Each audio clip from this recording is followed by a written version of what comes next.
Nous poursuivons aujourd'hui notre série Un café avec le candidat du Parti conservateur du Québec dans Portneuf, M. Guy Morin. Bonjour, M. Morin. Bonjour, ça va bien? Ben oui, très bien. Vous-même? Oui. Bon. La première question qu'on demande avant de procéder à l'entrevue comme telle, c'est pourquoi vous avez choisi, c'est votre choix de venir ici chez Tsiwi Snack Bar? Pourquoi? Ben écoutez, Tsiwi, c'est une institution dans le coin de Saint-Raymond, même dans Portneuf. Puis ça fait longtemps que ça existe. Puis moi, je me souviens, quand j'étais jeune, on faisait des détours. Puis on avait toujours un petit chalet dans le coin qui appartenait un peu à la famille. Fait qu'on venait souvent faire un tour, puis ça me rappelle de bons souvenirs. OK, parfait. On va aller s'asseoir et puis on va procéder à la suite de l'entrevue. Parfait. Bon, alors la première question que j'ai envie de vous poser, c'est sur vos origines, d'où vous venez. Ben, écoutez, moi, je suis né à Québec. J'ai toujours vécu à Québec. Depuis quelques années, j'ai 2 résidences, Québec-Trois-Rivières, parce que la raison principale, c'est qu'au niveau de mon entreprise, je parcours le long de la 20, le long de la 40 entre Québec et Trois-Rivières, puis c'était beaucoup plus simple comme ça. Et moi, avec la compagnie, vu que c'est beaucoup de bouche-oreille, ben écoutez, j'ai beaucoup de clients dans le comté de Portneuf. Il y a déjà beaucoup de personnes qui me connaissent, fait que c'est pour ça que j'ai décidé d'y aller avec Portneuf. OK. Puis vous me disiez tantôt que vous voyagez beaucoup entre Québec et Trois-Rivières. Vous m'avez même dit résidence, c'est mon auto. Ben, oui, écoutez, moi je fais à peu près 150 000 km par année. Moi, j'ai une compagnie en sécurité. Ah oui, OK. Je travaille pour moi, je travaille un petit peu de sous-traitance pour une grosse compagnie aussi. Puis souvent, je pars le lundi matin de Québec. Tranquillement, je m'en vais vers Montréal. Je couche à Montréal. Le lendemain, je travaille à Trois-Rivières en m'en revenant vers Québec. Puis c'est à peu près ça ma vie depuis les 6-7 dernières années. OK. Depuis quand vous avez cette entreprise-là? Moi, ça fait plus de 25 ans. Que vous êtes dans ce domaine-là? Oui. Moi, écoutez, quand j'ai fini le cégep en électronique, j'ai travaillé 6 mois comme employé. Puis ça m'a permis de comprendre pendant ces 6 mois-là que je n'étais pas fait pour être un employé. Okay. Si j'aurais continué, c'est sûr que je finissais par un assassinat de mon boss. Fait que, oui. Non, c'était vraiment pas fait pour moi. Fait que ce que j'ai décidé de faire, j'ai décidé de partir à mon compte au niveau des systèmes d'alarme. Puis depuis ce temps-là, ça a toujours été ça. Puis, j'aime bien ça, être travailleur autonome. OK. Votre vie familiale, est-ce que vous désirez en parler un peu? Vous êtes marié, des enfants? Non, mais moi, je suis séparé depuis environ 8 ans à peu près. J'ai 3 enfants. J'ai ma fille qui a 20 ans. J'ai un de mes garçons qui a 22, puis mon plus vieux a 25 ans. Écoutez, si je me lance en politique, c'est justement, je suis rendu à 47 ans, mes enfants sont grands. Puis c'est pour ça que depuis des années, je fais comme le registre des armes à feu, etc. Je m'implique beaucoup parce que justement, j'ai moins de responsabilités au niveau familial. Puis si je m'implique beaucoup au niveau de la politique aussi, c'est que mes 3 enfants sont déjà bilingues. C'est pas au Québec, c'est pas par rapport au gouvernement puis à l'éducation qui ont appris à être bilingues, ils l'ont fait par eux-mêmes. Puis sont tous professionnels. Puis aujourd'hui, ben écoutez, quand on regarde le chèque de paye, comparativement, si je prends un de mes garçons qui travaille dans un métier qui peut être n'importe où au Canada, quand il regarde son chèque de paye, quand il fait 60 heures, comparativement à un autre de ses amis qui est en Alberta, il se demande qu'est-ce qu'il fait encore ici. Fait que, c'est un peu pour ça, c'est pour le futur de mes enfants pour que j'essaie de m'impliquer pour essayer de rendre le Québec plus viable au moins pour les nouvelles générations. OK. Puis outre votre implication très forte là, pour les armes à feu, est-ce que vous avez d'autres implications sociales dans les clubs sociaux? Ben écoutez, moi, c'est sûr que depuis quelques années, c'est sûr qu'on m'a vu beaucoup au niveau des armes à feu. Puis c'est souvent ça qui revient. Plusieurs personnes me disent « Moi, je vais voter pour toi, mais... » Quand il y a du monde qui me parle, ben la première chose qu'ils me disent, c'est intéressant, mais je suis capable de parler d'autres choses.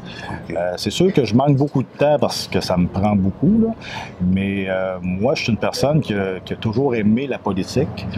Moi, quand Mario Dumont est arrivé avec l'ADQ, moi, j'ai toujours dit que j'étais un enfant de l'ADQ. Okay. Puis, j'ai toujours suivi. J'ai jamais été vraiment impliqué jusqu'à environ 2-3 ans. Mais moi, c'est sûr, aussitôt que la CAQ a avalé l'ADQ, pour moi, c'était comme, bon, ben, c'est fini. J'ai plus personne qui me ressemble présentement.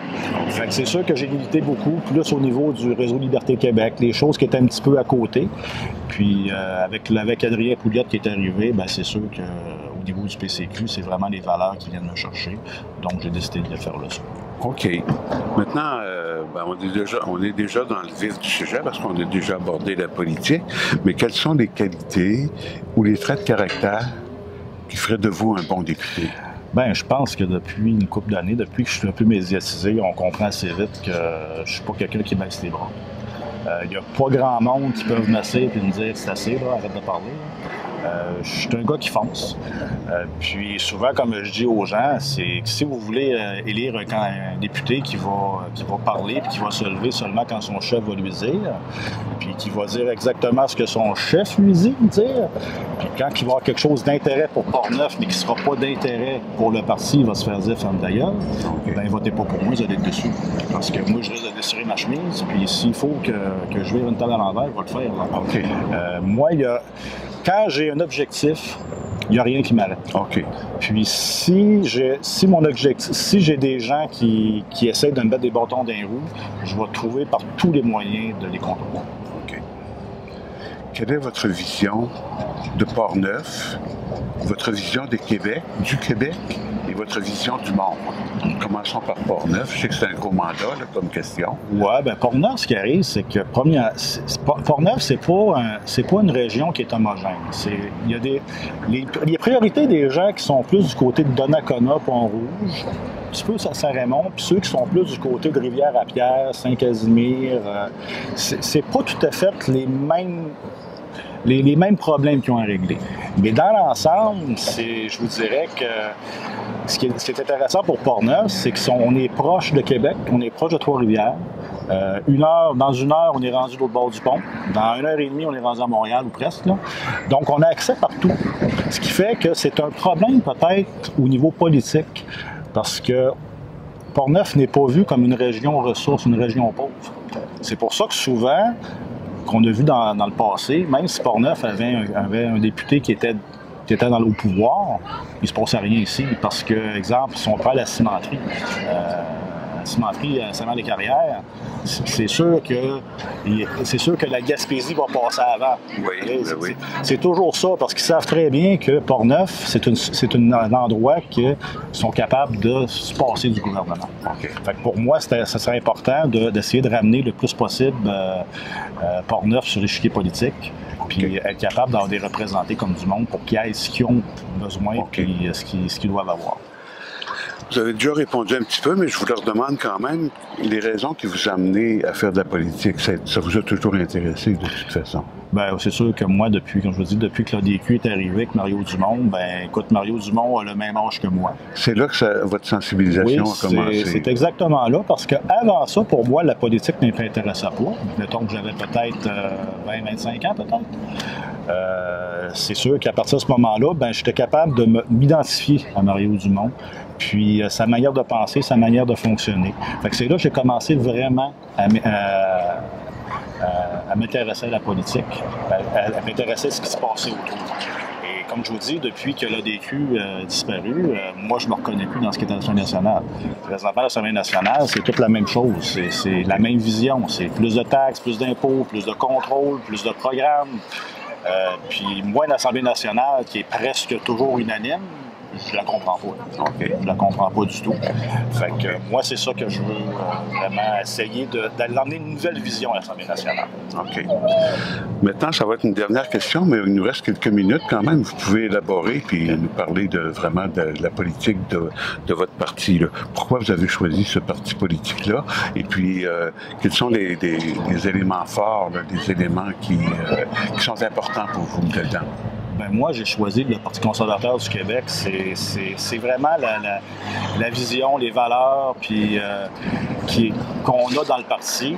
C'est sûr que c'est ce qui vient me chercher le plus. Moi, c'est la liberté de choix, la liberté personnelle, moins d'impôts, moins de taxes, que les gens soient plus responsables de leurs choix.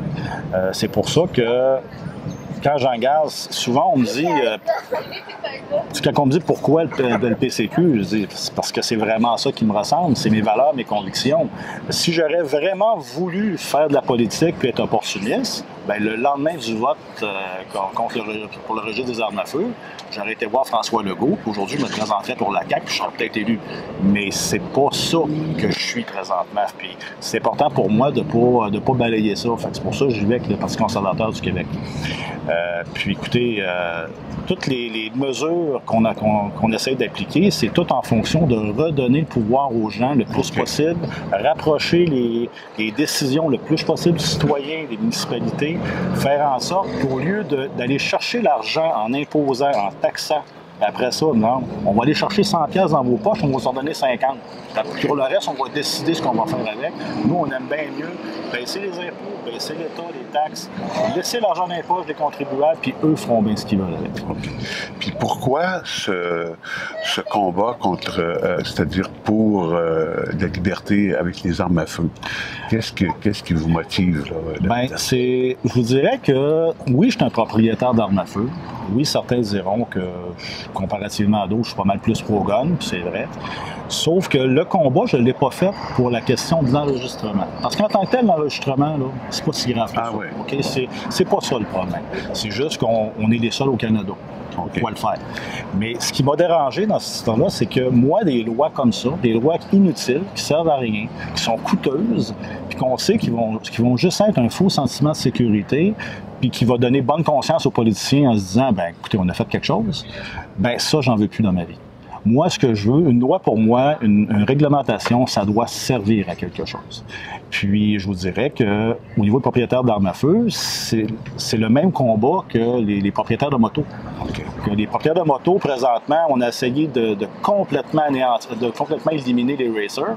Puis on se retrouve quelques années plus tard, puis il y a autant d'accidents de moto, là, ça n'a rien changé. Fait que qu'est-ce qui se passe? Bien, aujourd'hui, il n'y a plus de racer. Fait que là, les policiers sont en train de sortir les sonomètres, puis sortir les galons mesurés pour essayer d'aller chercher, d'éliminer encore plus de motos. C'est toujours la même chose. Puis ça c'est des choses que je ne peux plus accepter. Et puis, une autre mesure que je trouve intéressante à discuter, en tout cas, vous prônez un seul rapport d'impôt et l'élimination du ministère du Revenu. Pourquoi ça? Qu'est-ce que ça va donner? Bien, regardez présentement, là, c'est que tout le Canada au complet, toutes les autres provinces ont un seul rapport d'impôt. Et le rapport d'impôt est fait par le fédéral. Là, présentement, moi, ce que je comprends pas, c'est pourquoi qu'au Québec, on a deux rapports d'impôt. Puis là, présentement, l'Assemblée nationale est unanime, parce que là, les conservateurs fédéraux ont sorti pour dire que ça en prendrait juste un. Mais ils voudraient que ce soit le Québec qui le gère. Je m'excuse, là, c'est pas... Le Canada au complet est géré par le fédéral. Pourquoi que le Québec ferait à part encore? Fait que nous, ce qu'on veut, c'est éliminer le Revenu Québec. De toute façon, les gens qui travaillent au Revenu Québec, ça va prendre du monde pour aller au Revenu Canada. De toute façon, c'est avec juste du déplacement.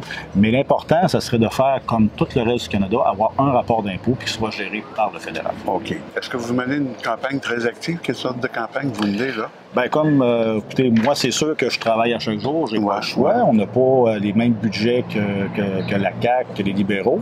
Donc, c'est sûr que le jour, je travaille, mais moi, je m'organise pour tout le mois complet pour être dans Port-Neuf d'environ 2h à 3h l'après-midi jusqu'à minuit le soir. Okay. Et les fins de semaine de 6h à minuit. C'est pas mal ce que je fais, tout dépendant de la situation, qu'est-ce que j'ai à faire. Mais j'essaie vraiment c'est la plage horaire que j'ai attribuée. Et puis vous faites quel genre d'action dans ces moments-là, là? Ben écoutez, c'est sûr qu'on fait un peu de porte-à-porte. On rencontre des gens dans des restaurants, dans des Tim Hortons, de la même. Tout ce qu'il y a des gens, on va y rencontrer des gens. Comme en fin de semaine, j'étais à la ZEC, Batiscan-Nelson. J'ai fait 20 km dans le bois. Je suis le seul politicien qui y a été. J'avais le courage de faire 20 km dans le bois. J'ai été rencontrer une 60aine de personnes. Puis, dans les prochaines semaines, ben, je m'entends voir les maires des municipalités et de faire le tour au complet de toutes les municipalités de la région de Port-Neuf pour faire des soirées, pour rencontrer les gens, puis savoir, pas essayer de leur vendre ma salade, parce que moi, dans le fond, en tant que candidat, que futur peut-être député, je pense que la job première des députés, c'est pas d'essayer de convaincre les gens de ton message à toi. C'est plutôt de dire, ben, c'est quoi vous voulez, puis moi, ma job, c'est de vous représenter face à l'appareil gouvernemental. Où est-ce qu'il y a un changement, c'est vraiment où ce que le monde doit comprendre, c'est qu'à l'Assemblée nationale, le député va servir à faire des nouvelles lois, des nouvelles restrictions, des nouvelles réglementations. Et c'est là que c'est important d'avoir quelqu'un qui va rester debout puis qui va affronter le gouvernement en place au lieu de s'asseoir à cause de la ligne de parti. Ça va nous faire une bonne conclusion, M. Morin. Je vais vous souhaiter une bonne suite dans votre campagne. Merci. Et bonne chance pour l'élection, même si je sais que ça repose plus sur le travail là, que sur la chance. On va faire tout ce qu'on peut. Puis, comme je dis aux gens, si le 1er octobre, ils veulent vraiment un changement à long terme, il faut rentrer une nouvelle vision à l'Assemblée nationale. Il ne faut pas voter simplement pour une continuité autrement. Bon. Merci beaucoup, M. Morin. Merci.